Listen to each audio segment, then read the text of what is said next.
Bismillah wassalatu wassalamu ala rasulillah nabiyina Muhammadin sallallahu alaihi wa alihi wa sahbihi wa mawala.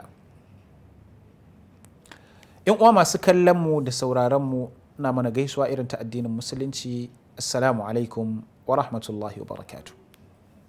Barkan mu da sake saduwa a wannan shiri namu na mu gudu tare mu tsira tare.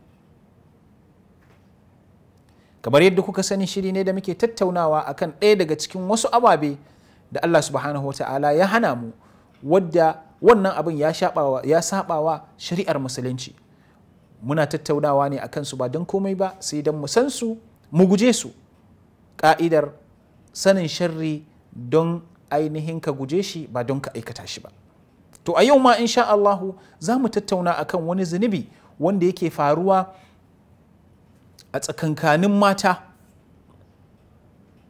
Wata yaudara ce da za ka samu turawan yamma suke ƙoƙarin su ga sai sun fito da mace musulma, sai sun fito da mace musulma ta zanto ainihin ana ganinta kamar yadda suke fito da nasu mata. Menene wannan?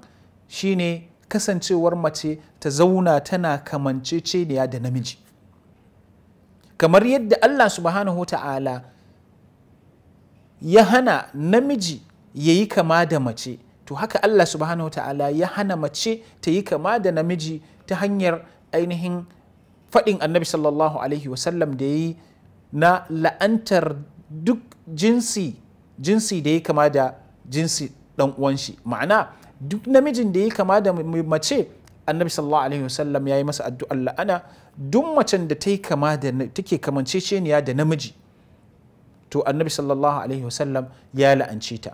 Kamanceceniya ga maza da maza ga mata shine ki ɗauki wasu ɗabi'u na maza ki riƙa yi.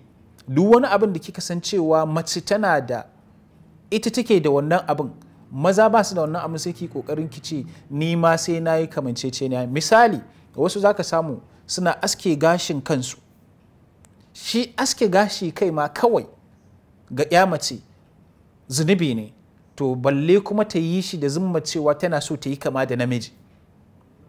Sanya kaya, tufa da waɗannan tufar kin san cewa keɓaɓɓu ne na maza ne ba na mata ba, kin yi ne kawai da jin cewa ki yi kamanceceniya da maza, don a tunaninki da namiji da mace duka iri ɗaya ne, duk jinsi ɗaya ne, kuma babu wani bambanci. Domin abin da turawa suke gaya mana kenan, abin da mace za ta yi, abin da namiji zai yi, mata ma za su iya yi.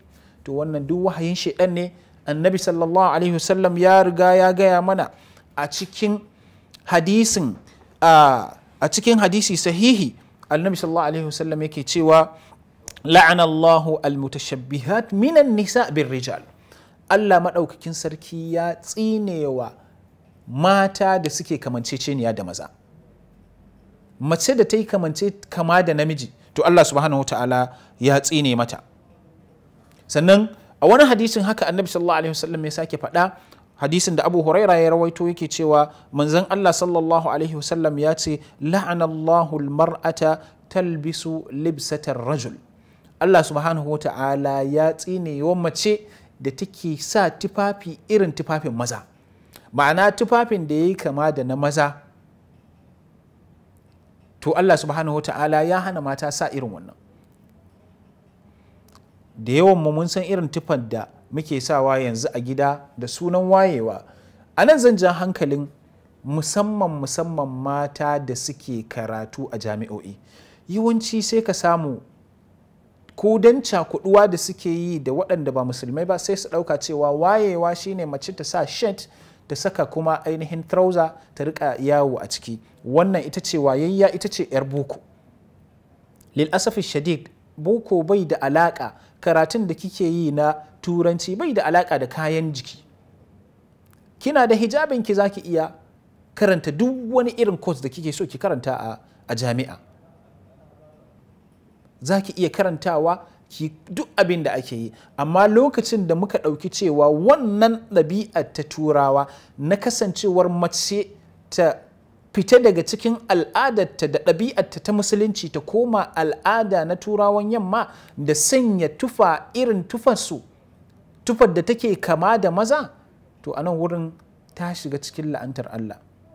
‘Yar uwa a musulunci, ki kalli kanki ya kike, shin haka kike yi ko ba haka kike yi ba?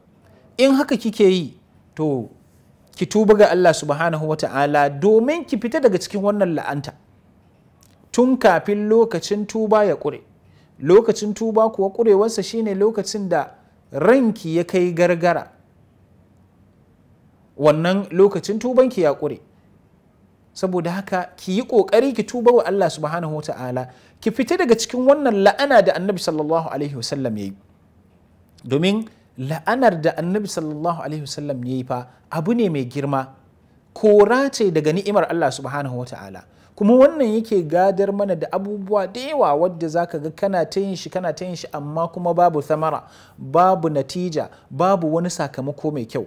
Irin wannan yake sa da dama a matekunmu ainihin da suke cikin jami'o'i sai ka samu ana ta wahala a cikin karatun. Me yasa? Saboda yanayin yadda aka ɗauki salon yin karatun ya saba wa Allah subhanahu wa ta'ala, kullum a cikin sabo kike. To kaga wannan ya saba wa Allah subhanahu wa ta'ala, sai sa ki ta wahala a cikin karatun. Ba kawai mata da suke jami'o'i ba, mata da suke gidaddajinsu, mata da suke ainihin anguwanni, ki san cewa wani irin shiga kike yi in za ki fita. Shin shigan da kike yi kamanceceniya kike yi da maza, ko kuma kamanceceniya shiga kike yi irin ta mata? In kina kamanceceniya da maza, to ki yi kokari ki daina shi tun kafin lokacin ki ya ƙure. In ko kina shiga irin ta addinin musulunci, to wannan fa biha wa ni'ima, sai ki gode wa Allah subhanahu wa ta'ala, kuma ki roki Allah ya tabbatar da digadiganki akan wannan. Allah subhanahu wa ta'ala ya sa mu dace, ya sa ainihin mu riƙa bin abin da yake shine addini. Za mu tsaya a nan wurin. Wassalamu alaikum wa rahmatullahi wa barakatuh.